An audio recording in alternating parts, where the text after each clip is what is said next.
Great. Well, welcome to our Unchaining Modern Slavery webinar series. We're really pleased that you've been able to join us, and we trust that the content today will be current, relevant, and helpful to you. My name is Dr. Stephen Morse. I'm the founder of Unchained Solutions. Unchained inspires Australian organisations to be leaders in making an impact on modern slavery. I'd like to begin with an acknowledgement of country, recognising that there are people coming from different places, even outside Australia. I'm currently based in the Gadigal country. In the spirit of reconciliation, Unchained acknowledges the traditional custodians of country throughout Australia and their connections to the land, sea, and community.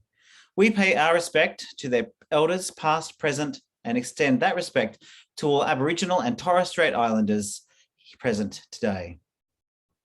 Well, Unchained hosts these webinars with a view to advancing the conversation on the issue of modern slavery in order to help companies, both large and small, go deeper in their implementation of the Modern Slavery Act in Australia. And in our world, and in the words that we use here at Unchained, to lead beyond compliance. You may like to follow us on LinkedIn. We've got a LinkedIn page. We've also got a LinkedIn group, Unchaining Modern Slavery Business Group. You may like to join that as well and continue the conversation there. We also welcome you to invite you to use the chat to ask any questions. Today is a special day. My plan is to open actually the virtual floor to you to converse live with me for this after my initial presentation. And if you'd like to do this, please let me know in the chat. And I'll remind you at that point if you'd like to ask questions live at today. Now, today we're having a special edition of the Unchaining Modern Slavery webinar. Unfortunately, my panelist earlier this week needed to withdraw for personal reasons, and they'll be joining us in the March webinar. And so I thought this would be a really good opportunity to change the conversation and present myself and to talk more specifically about what SMEs can do in regards to the Modern Slavery Act. Because there's, the way I see it in terms of the engagement that I have with business leaders around modern slavery is that there is a clear knock-on effect in the market, not only with big companies requiring tier 1 suppliers in Australia to comply, and therefore they need to do their own due diligence, which is great to see. But there are also smaller entities in the 50 to 100 mil and even lower than that, who are needing to put together position statements or trying to work out how do they respond, how can they both respond from a market point of view, how can they actually respond from a compliance point of view and be competitive, and not just be competitive, but to actually have their own social impact on the space. Because at the end of the day, we are here to help companies to make that impact because we're a survivor-focused organisation. Now, I'm not sure about the knowledge level of those who have joined with me today, but before I move on specifically of what I think SMEs need to focus on, I thought I'd just begin with just a brief presentation just on the issue of modern slavery and what the Modern Slavery Act requires, and then we can move on to what SME companies in particular need to do. So I'm just going to once again share my screen from the initial view and go to my other screen. Perfect. Great. So so I'm just going to spend some time just defining modern slavery. I know that you may already know this information, and also what the Modern Slavery Act before we move on to SMEs. So according to Unseen UK, modern slavery is the commodification of people for the purpose of exploitation and financial gain. So what we're thinking about in regards to modern slavery, it's something transactional. Someone's making a lot of money off someone else and their labour. And we know that most of the issues of modern slavery occur in the area of forced labour. There are a couple of ways to approach the terminology of modern slavery, which is quite new language. For me, if you took a more human rights approach, it's really modern slavery is about the forced removal of choice, voice, and movement. So people who are in slavery, in sort of extreme form of exploitation, really are very limited in terms of the choices they make for themselves, where they can go, in terms of where they're living, and also to the extent which they can speak out against their own exploitation. That really is an acute form what modern slavery is. From a legislative point of view, particularly regarding the Modern Slavery Act in the UK and Australia, It's an umbrella term comprising a number of human rights violations: forced labor, forced servitude, debt bondage, child labor, forced marriage, and human trafficking. And they also have slavery as the definition in there as well. Now, there are many indicators that help us to decide whether or not a case of modern slavery is actually slavery. And in and of themselves, these indicators may not point to slavery. They could point to really there's a spectrum of exploitation. So we're looking at low pay or no pay. We're looking at excessive work hours. Now, you might think in your own situation, well, that's my life. And I know that as a business owner that I can work excessive hours. But we're looking at situations where people just have no choice but to work, and their contract depends on them continuing to pump out 12, 14, 16 hours a day. There may be recruitment fees. A person may need to pay, $5,000 to get a job. A lack of a contract or a real contract, or contracts which are formulated in a particular way that if a person actually makes a complaint, then the contract expires and it won't be renewed. There's the loss of identity. Passports and other papers are taken. There are often fines for all sorts of minor grievances. The workplace may be unsafe, and we know, for example, the famous case of the Rana Plaza, that was caused because the building was unsafe in terms of fire, and there were cracks in the walls. So, and then there's all sorts of other psychological factors, including coercion, threats, intimidation, and violence. And that violence can also be physical and sexual as well. When enough of these factors are put together, indicators, then we're looking at a serious case of exploitation. But we also know that there are others who are experiencing exploitation to a lesser extent. We know that wage theft is a widespread concern. It pops up in the media quite often. We're looking at, at conservatively around 40 million people, though I think that figure is probably higher. It's just where we're at in terms of estimates. And that represents 1 in 173 people on the planet. 2/3 are in forced labor. So that's, we're talking about people who are working in factories, on farms, or in fishing boats, or in sweatshops or backstreet facilities. 1 in 4 are children, and 73% are women and girls. So there's a disproportionate amount of people who are involved and trapped in forms of modern slavery are women and children. It's a huge industry. Some $354 billion worth of exports was generated as a recent estimate. And in Australia, it's estimated that there are at least 15,000 cases of modern slavery in Australia. The official figure is more around 1,900, according to official figures, but NGOs, especially the Global Slavery Index, would put that number around 15,000, and some NGOs would actually think that's higher. So when we're thinking about modern slavery and exploitation, we're thinking very classic cases: high consumables like chocolate and the harvesting of cocoa beans in West Africa.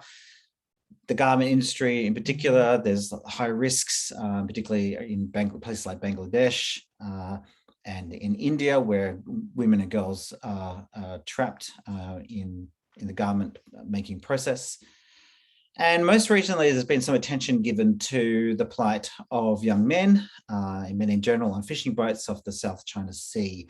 And so there's been a lot of work that's been done to try and address these issues of young men being on boats for months and months and months at a time, and malnourished and often discarded once they get too sick to work. The impact of COVID has been great in terms of modern slavery risk, and whilst we in places like Australia may have been inconvenienced at times through lockdowns and the absence of the things that we expect in our supermarkets, the impact of COVID has had a dramatic impact, dramatic effect on those working at the beginning of our supply chains. An example is a case of a woman, Fatima, who at the beginning of lockdown, she's from Bangladesh, in the garment factory, where she just was working at her station one day. She's a mother with a young son. And like so many, up to 10,000 government workers just were laid off very, very quickly at the beginning of lockdown in 2020, according to an Asia Pacific news report. We know that in those kind of situations, there were up to $3 billion worth of orders were cancelled or suspended overnight. And for a woman like Fatima, what that can often mean is that, well, without any work, then they can easily slip into a situation of debt bondage. Those who lose their jobs because offshore operations are shut down often then have to borrow money, and that leads to debt bondage because of the interest rates on loans. And it's often the case that children are sent out to work because they're cheaper and they're vulnerable to greater exploitation. So there's been a lot of work to understand the ongoing impact of COVID through this process, the disruption of supply chains, and the impact not just on economically, but the impact really on whole communities who are grappling with widespread infections and death and the growing rise of poverty, which has put a lot of pressure on the progress that was made through the Millennial Development Goals and through the current SDGs. So when it comes to the Act, the Modern Slavery Act in Australia, 2018, the Commonwealth Act, is really part of a new era of compliance to the business community in Australia. Effective from January 1, 2019, it calls upon organisations to report on the risk of modern slavery in their supply chains and operations. And as part of an emerging movement of legislation based broadly on the Modern Slavery Act from 2015 in the UK, legislation in the state of California from 2010, and there's other legislation popping up, particularly within the European Union, and at the moment, all around targeting not just between governments, but what corporates can do to have an impact in this space. And so the Australian Act is a reporting mechanism, and companies need to report in on the actions that they've taken to diagnose and investigate the risk of modern slavery, whether or not that's in their suppliers, those who contract to the company within the operations of the organisation itself, and also including where the investment money goes. All goes into a report that is now in full swing in Australia, and we are in the second season of that. So companies report on what the activities that they've done to investigate and to state what the actions they're going to do. And then they've got 6 months to report on that. And then every year on year, companies then look to improve upon what they've done. Now, the Act actually targets companies with over $100 million worth of annual consolidated revenue.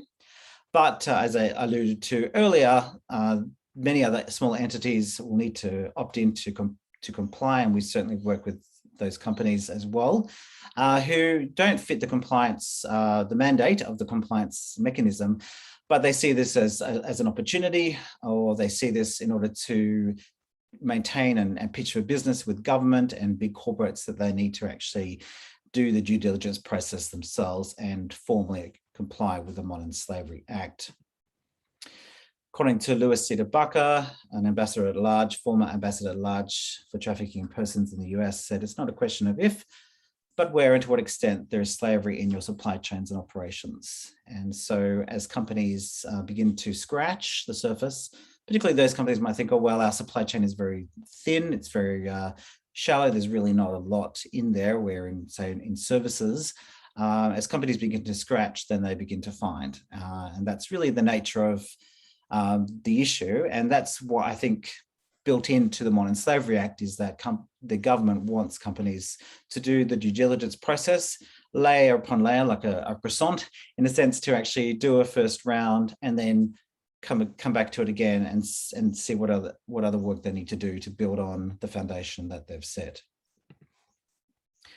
So really, there's two words for compliance, as I see it. There's transparency, which is a big issue these days. Companies need to be transparent to state the risks, and there can be some risks involved in being transparent. And then to state to take responsibility, to state what they're going to do, and that needs to be achievable. It needs to fit. Obviously, it needs to make business sense, but it also needs to demonstrate progress based on what has been diagnosed and investigated upon. And just some quick points there around, where it's for companies that have a $100 million consolidated revenue, applies to all commercial entities, also for not-for-profit organizations that meet that criteria. And non-reporting entities may voluntarily opt in. So they can not opt in, they can just say, put together a position statement, but they can also indicate to the Department of Home Affairs that they actually want to report as though they are a reporting entity. Companies report to the Australian Border Force, and there's a register. You can actually go on yourself, the Modern Slavery Register. Just Google that. I'm on it almost every day to see what companies are saying. There's quite a number of statements there now, and quite an array of responses to the legislation. Finally, there's no fine at this stage for non-compliance, although we're looking at a review. The government's going to be reviewing the legislation soon to consider what changes need to be made, whether or not, for example, a fine would be an appropriate measure, or whether or not the compliance threshold needs to be lowered as well. So statements need to be provided based on the work that's been done within their reporting period, their financial year. Finally, the government has also issued guidance for reporting entities, and there are 7 steps to the criteria, which I can leave you to look into more deeply. Some of them are obviously easier to achieve than others. Identify who you are as an entity. But having said that, point to some structures within companies are more complex than others. So it's about making sure that each entity or subsidiary or component trust of the organization, there's consultation, and there's also an identification of what the actual structure of the operations and the entity are. Most of the work is going to be in points 3 and 4 around describing the risks and then describing the actions taken. And then further on, point 5 is around, and this can be a tricky one, to then also report how you're going to assess the effectiveness of the actions taken. You don't have to go into great detail on the effectiveness, but you need to state how you're going to measure. And so there's a sense in which government wants companies to set up a framework where they monitor and report in an ongoing mechanism to actually assess the effectiveness of what they're doing. So that's, in a sense, a summary of the modern slavery legislation and the issue of modern slavery. Of course, it's very complicated, and often the tension point for a lot of companies that I'm seeing is really where can they begin in this process. I was yesterday just talking to a company that's just stepped over the threshold, if you like, into the world of compliance, the $100 million mark. And, to date, they've done no work. It's not been of interest to them, but they now recognize that they need to do something about it, that they are now a reporting entity. And so where does a company begin? How do we actually comply with the Modern Slavery Act? In this next set of slides that I'm going to show you, let me just quickly switch over there. Won't be a second.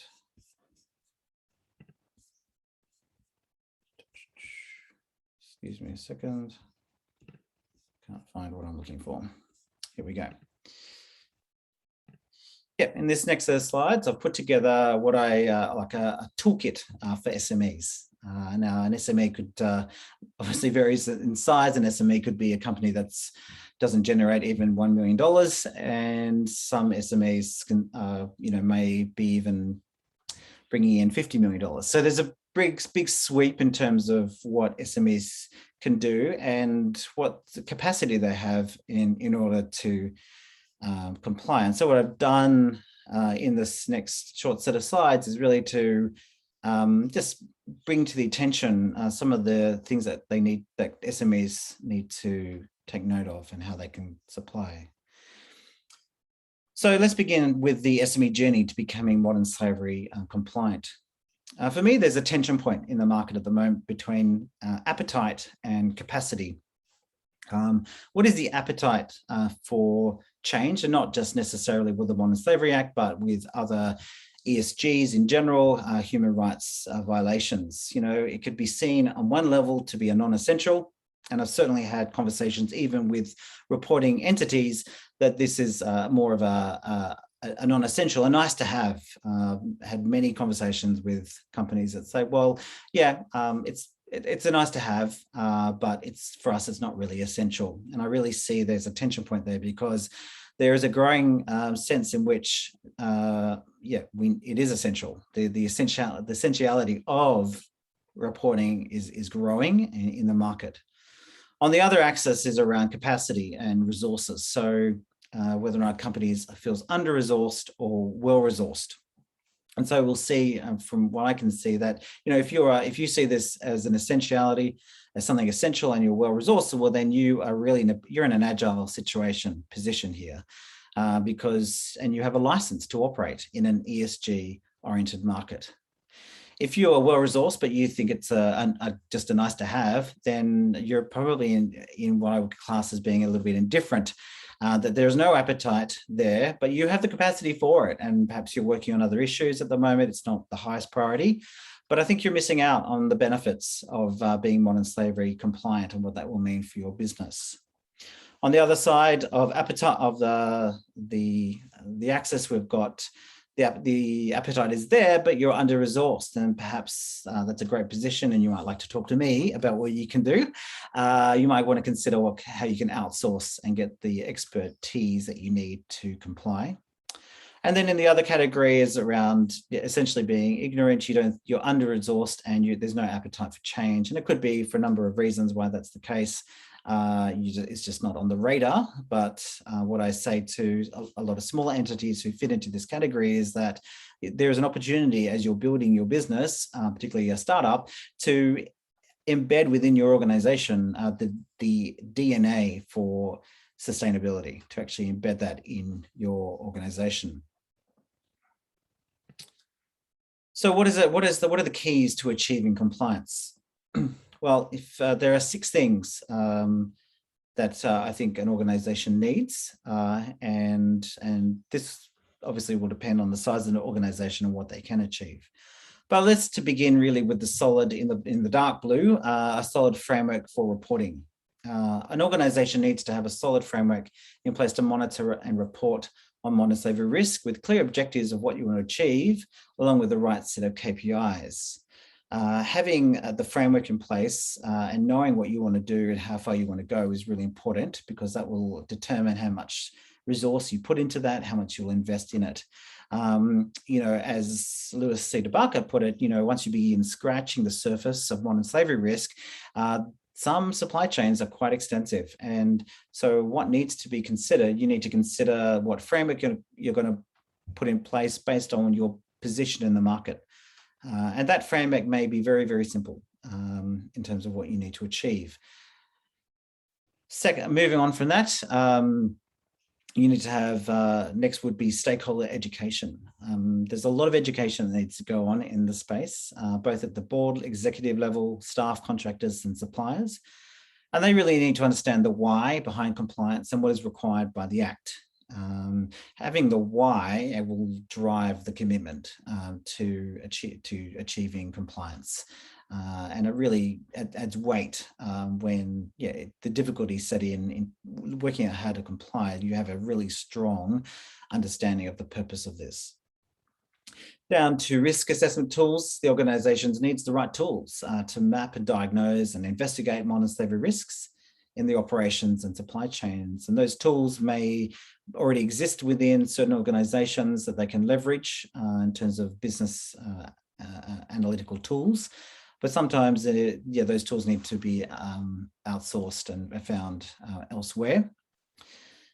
Appetite for change is clear, particularly at the executive board level. And to have, because addressing modern slavery risk, as I see it, is actually going to alter and have a significant shift in the way that a company does business. And so by addressing the risk, it will change and alter the way that companies think about procurement, where do we source and how do we source our products and services? How do we operate? What kind of contracts do we put together? How do we onboard suppliers and engage people? There may be a need for building on that for subject matter expertise to understand the legalities of the Act and also understand what it means to have sustainable procurement and supply chain and value chain mapping. And finally, there's a need to have the right policies in place and procedures in place to demonstrate compliance, because that's often what your client may be looking for, is that they want to know that you've got a policy in place, that you're actually working on this issue. And there's been a lot of tensions, obviously, at this point about what is the appropriate level of compliance for an organization. Is it just a position statement? Do they need to have a policy? Do they need to have a code of conduct? Do they need to comply with their client's code of conduct?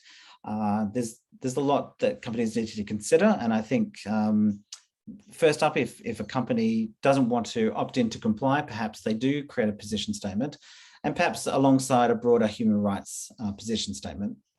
And then actually think about having a policy of what that means for the company and what they're doing to adhere to things, for example, ethical sourcing. It could be that the most that you could do at the moment is to start thinking about the products that you actually buy. You may not be in a position to leverage anything, but you can actually certainly think about the products that you buy for your business. The step-by-step process then really in terms of building a foundation, and this is really a foundation because of the continuous reporting, there's a sort of a looping back, but really to begin with, the baseline is really to form a working group, a group of champions who are going to steer the engagement in the organization, and that could be of various sizes, probably be around 4 people minimum. Second thing you need to do would be to set your objectives. What do you want to achieve and when do you want to achieve it? What KPIs do you want to put in place? Who's going to take responsibility for making sure that things are put in place, that the work is done and the commitments are achieved? The next thing to do would be think through your value chain, not just your supply chain, but your entire value chain, your customers, your investors, your stakeholders, your suppliers, your contractors, and to really map out the value of those to the organization and to identify where the risks could be in the value chain of your organization. Next step would be to put those policies in place, contract clauses, code of conduct for the team and suppliers. Next step would be to think about education. The Modern Slavery Act has provision and an expectation that companies will raise the level of awareness organization-wide through to offering skills training for those who are front-facing at the core face of intervention. So what education needs to be put in place? It could be a simple e-learning module, for example, that brings the awareness and helps the individuals within the organization to become a more conscious consumer and to think through what they need to do in their various roles in the company. And finally is to prepare the statement, which really is the crux of the reporting mechanism, using the statement to reflect on all the work that's been done that goes into that report, and then what you're going to look to do in the next financial year, which may then put you back down the value. For example, you might then want to revisit, for example, the value chain and think about what other work needs to be done that you've already set up. So this is just a simple step to get the right foundation for intervention. Finally, the benefits. What are the benefits to implementing the Modern Slavery Act? It's one thing to have legislation, and I'm very thankful that we have this piece of legislation, but there's also a business case for modern slavery intervention. One has to do with purpose, contributing to the purpose of the organization. And that purpose will impact the team that you have and also give a greater clarity to what you're saying about yourself in the market. But your workers will derive a sense of purpose in leading to greater innovation and team retention. And there's some studies there, and you can see in the small print and the fine print around some statistics or report on the growing sense in which younger workers are looking not just to earn money, but they want to work for organizations that actually have purpose that aligns with their values. And those values are increasingly around sustainability. The next one would be your profile. You need to, you will improve your reputation in the market among customers and investors and consumers because consumer pressure has shifted in the market. There's lots of reports coming out at the moment around trends in the market in which authentic purpose is valuable, and that purpose needs to be demonstrated in very clear actions around sustainability and the sustainability goals in particular. So there's a lot to be said for having a strong reputation, and that's often what investors are looking for now as they look to invest in companies. And finally, there's the issue of profit. There's often been said that there's at times there's a short-term pain when it comes to stepping into compliance around sustainability, and that's for sure. There may be a need for you to invest some money into this. But there's also the sense in which by doing so, you'll have a license to operate and attract more business. And so that report there from the Cantor Purpose 2020 study demonstrates that over a 12-year period, the brands which with a high perceived positive impact have a brand value growth of more than 175% versus 86% for medium positive impact and 70% for low positive impact. So we are living in an ESG reporting oriented world. And for those who want to do business, this is the direction. And so whatever can be done when a company is smaller to get ESG reporting dynamics, if you like, or components into your business, the stronger you will be in the future. So that, yes, that comes to the end of my presentation at the moment, and I've just noticed that there's a question there from Naomi. 2/3 of people in the world in slavery. Two-thirds of people is in terms of forced labor. So my slide may be slightly not have communicated that clearly. That 2/3 of those in modern slavery are in forced labor. Not that 2/3 of the world's population is in forced labor. So what I'd like to do now, if you are open to that, is to open up the conversation. If you'd like to do that, please let me know in the chat and I can upgrade you to the panelist level. It'd be great to engage with you and to answer more of your questions and discuss this issue more broadly.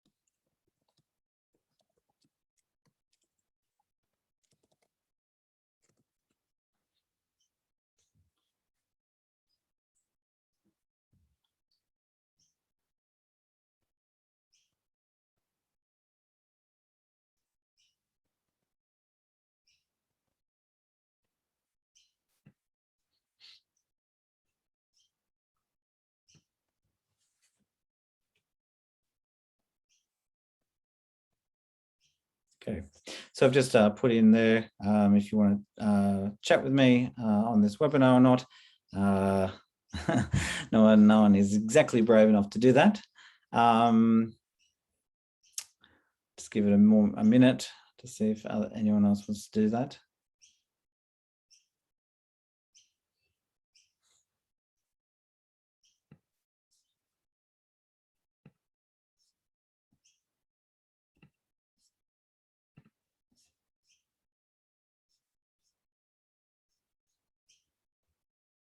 All right, yes, Naomi would like to do that.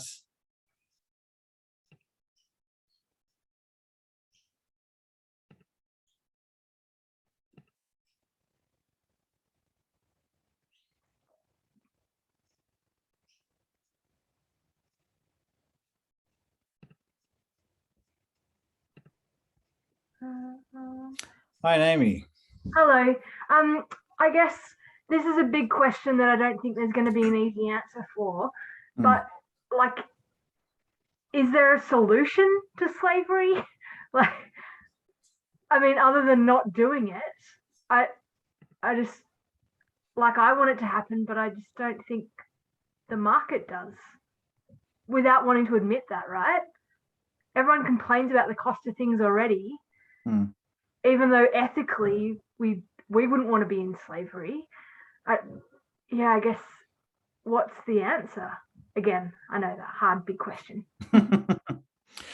Well, look, yeah, it's a good question. I mean, there are lots of tensions, and I have them myself as a consumer. I don't have $400 to buy a pair of jeans, for example, to ensure that it's ethically made. But and so the simple answer for me at times is that I just don't buy things, which doesn't necessarily solve the issue for those workers either. So I think that the solution is a long-term commitment, really, I think, and it's a commitment between governments, intergovernmental intergovernments, and policing. I think it's a commitment by big companies to make sure to do the right thing, and not just tick boxes and say they're going to do something and not. And it's down to consumers. It's consumer pressure as well, and also the great work also that NGOs are doing to support lots of things, activity that's going on the ground. So, are we going to make progress? Well, that's a difficult thing, because COVID has really shaken things up a lot, and it's not clear yet, really, the fallout, the ongoing fallout of COVID, particularly on workers down at the more towards the beginning of the supply chain. So in some sense, the numbers are going up, and I can't exactly remember the number. It's probably around 250,000 people. Someone has estimated that the growth of those who are enslaved is actually growing, that we're not actually getting on top of this. But I think, like all issues, are we getting on top of the environment? Are we getting on top of gender equality as fast as we should?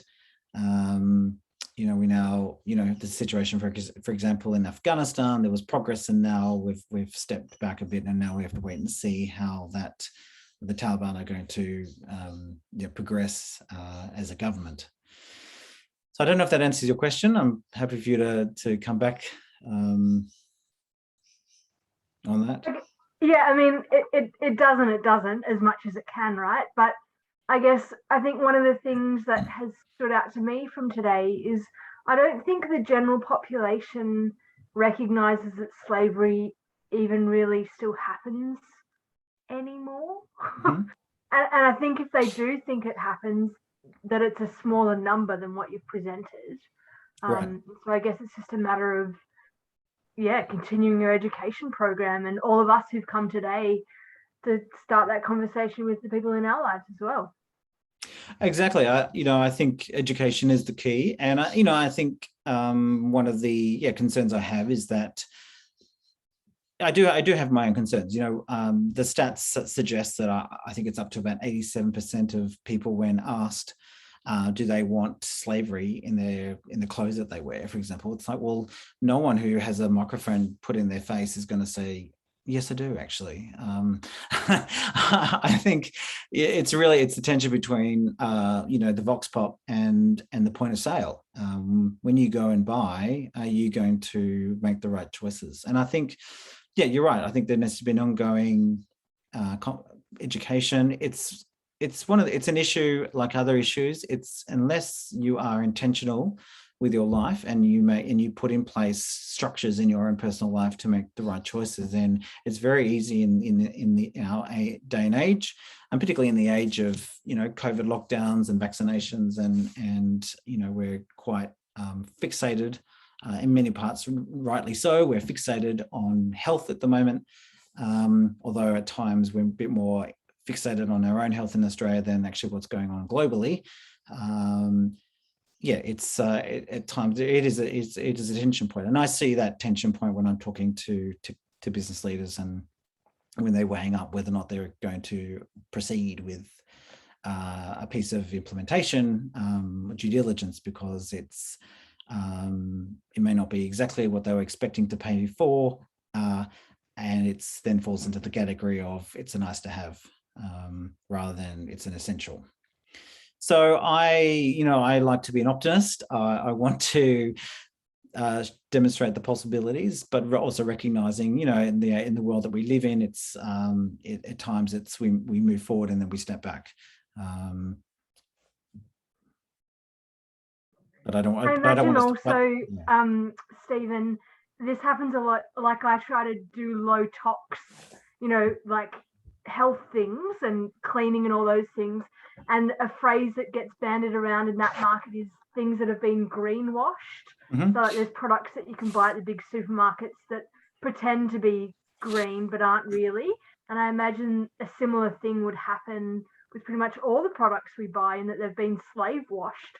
We don't know that slavery has been involved in them, but they have, and we've kind of been tricked into buying something that we didn't know that we paid for.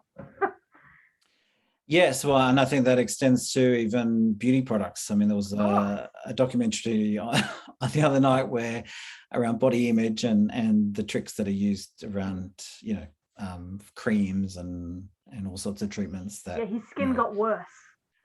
Right. So I think the power of advertising and marketing is real.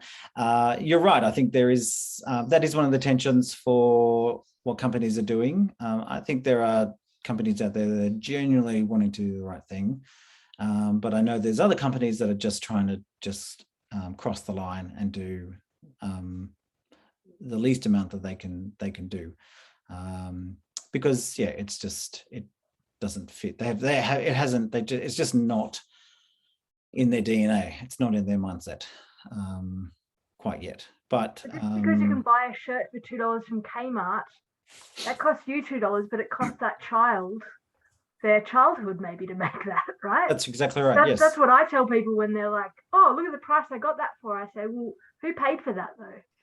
Yeah. No, that's right. I mean, that's why we look.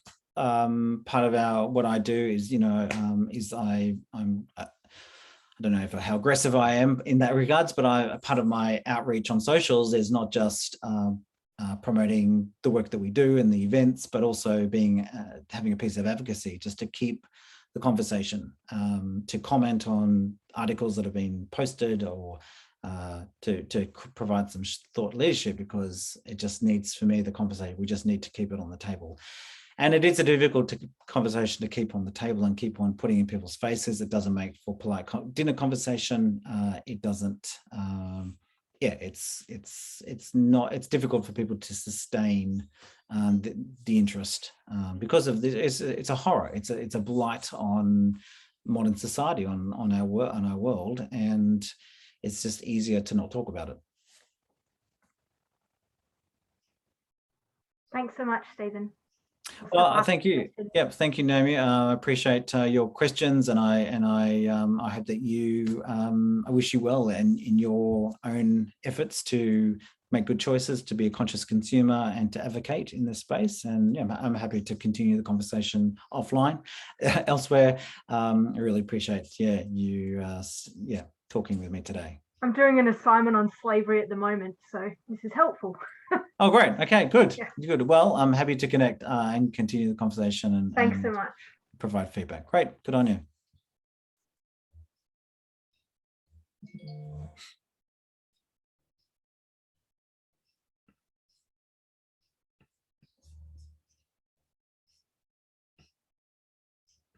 Okay, well, we are going to wrap up our session today, and those slides, particularly around the SME Toolkit, I can make available to you if you want to scan in your code, use your QR code. And thank you so much for joining us today. And as I said to Naomi, I'm very happy to continue the conversation with anyone to get the message out and to keep getting the message out and to help people to make the right choices, both at a personal and also at a corporate level. I wish you well and have a great day. Thank you.